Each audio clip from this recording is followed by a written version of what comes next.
다니엘은 참으로 똑똑하고 리더십이 있는 사람이었습니다. 그리고 요즘 말로 하면 뭔가 보는 사람이었습니다. 남들이 보지 못하는 환상을 보는 사람이었고 남들이 해석하지 못하는 꿈을 해석할 줄 아는 사람이었습니다. 이제까지 다니엘이 보았던 이야기들 잠깐 정리해 볼까요?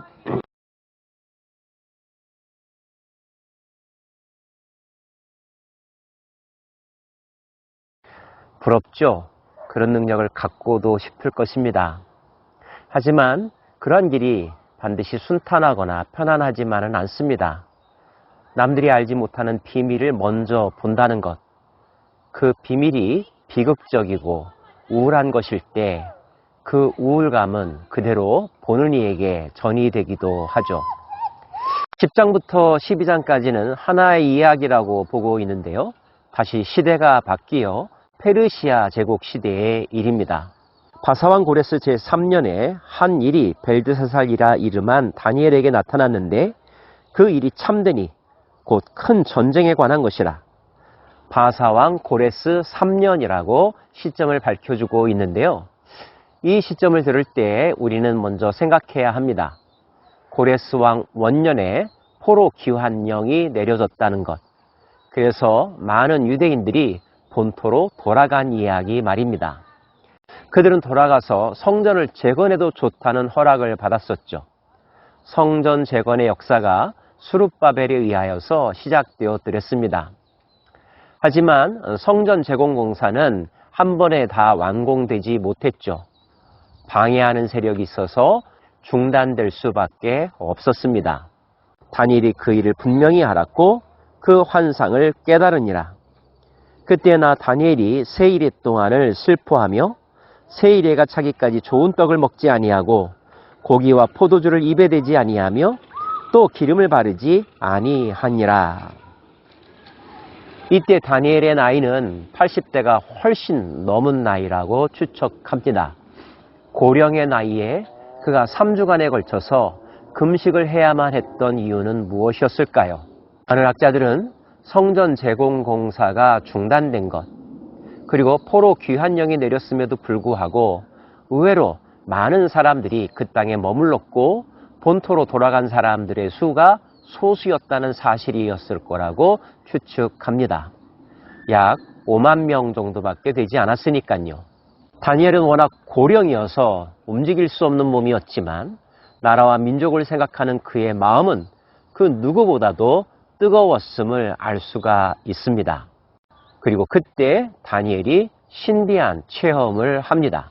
첫째 달 24일에 내가 hit대길이라 하는 큰 강가에 있었는데 그때 내가 눈을 들어 바라본 즉 한 사람이 세마포 옷을 입었고 허리에는 우바수 순금띠를 띠었더라.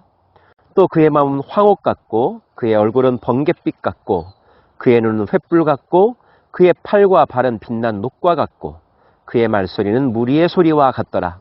세마포 옷을 입은 한 사람을 봅니다. 천사인가 그리스도인가 견해들이 나누어지지만 대부분은 이때 등장한 인물이 계시록 사도 요한이 본 것과 같은 모습을 한 그리스도라고 해석합니다.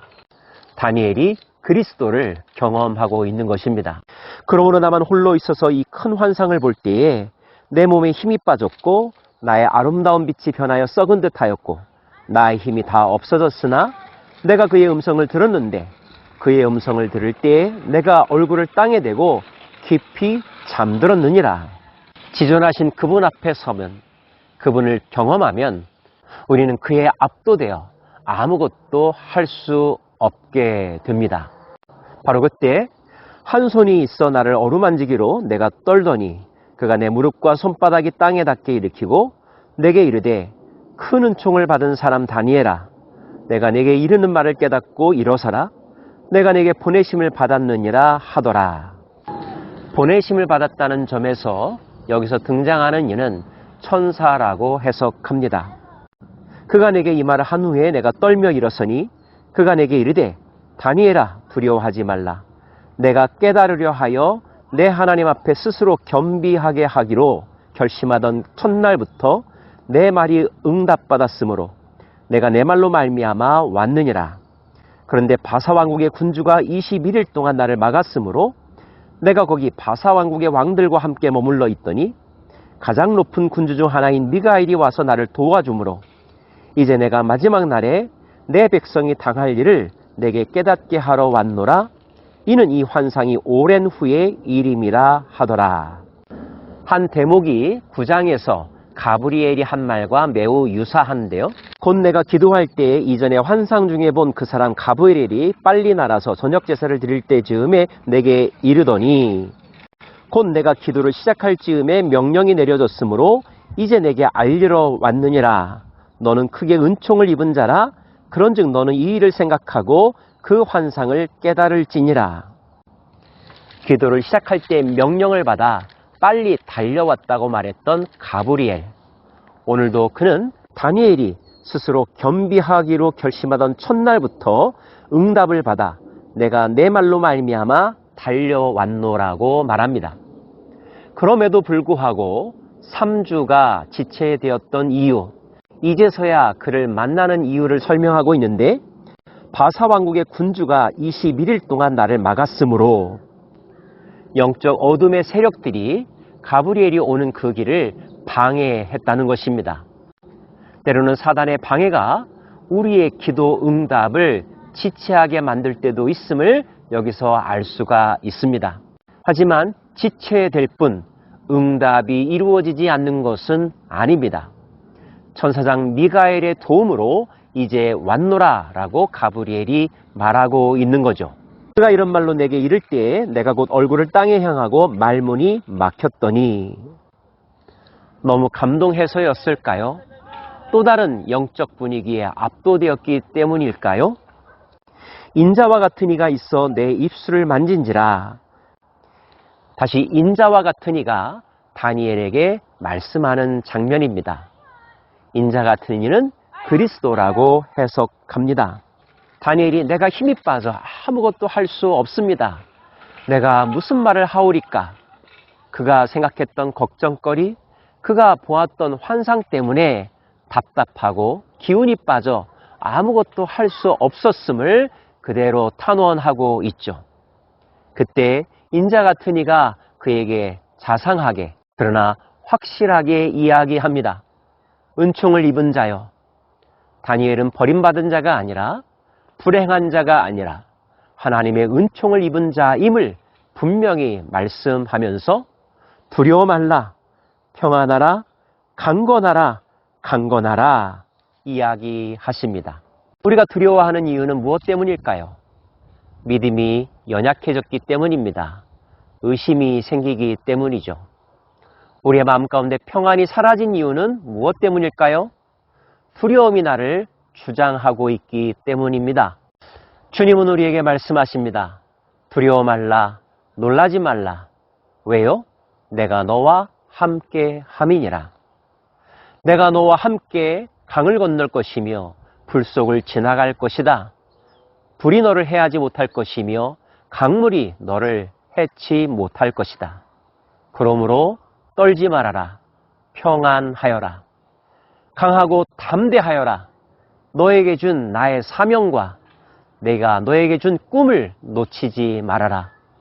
나는 전능한 여호와라. 나는 너를 끝까지 지켜 보호하는 자라. 내가 세상 끝날까지 너와 함께 할 것이라. 내가 너에게 권세를 주었노라. 내가 너로 하여금 승리하게 할 것이라. 그러므로 너는 일어나라. 빛을 발하라. 담대하라. 앞으로 나아가라. 내 입을 크게 열라. 내 손을 곧게 뻗으라. 반석에서 묵이 날 것이며 산지가 낮아져 평지가 될 것이며 사막에 강이 날 것이라. 하나님의 말씀이며 인자 같은 이의 말씀입니다.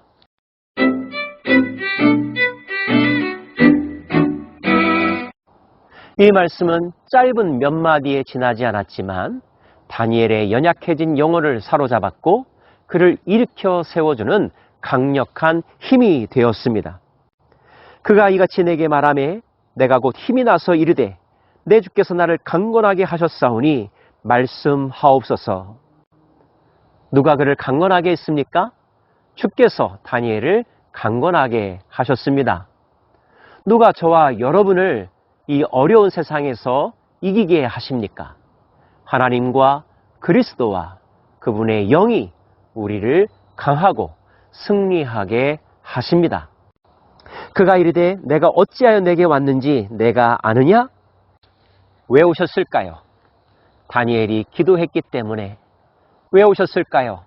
다니엘에게 힘을 주기 위하여, 다니엘의 믿음을 더욱더 강하게 하기 위하여 오셨다는 뜻입니다. 오늘도 주님은 우리에게 오셔서 우리를 일으켜 세워주길 원하시며 우리로 하여금 다시 일어나 싸울 수 있는 힘을 주기 원하십니다. 그리고 말씀하십니다. 이제 내가 돌아가서 바사군주와 싸울 것이다. 너를 일으켜 세웠으니 나는 또 다시 가서 원수들을 멸할 것이다. 그러나 이 말씀도 덧붙이시는데요. 내가 간 후에는 헬라의 군주가 이를 것이라. 지금 다니엘이 살던 나라는 페르시아가 지배하고 있습니다. 주께서 페르시아의 군주와 싸우신다면 그 나라의 미래가 멀지 않았겠죠.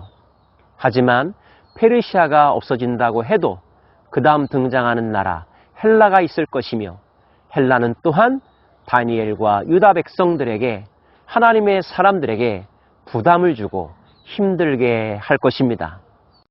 고난은 계속될 것이며 영적 전쟁은 지속될 것임을 말씀하는 대목입니다.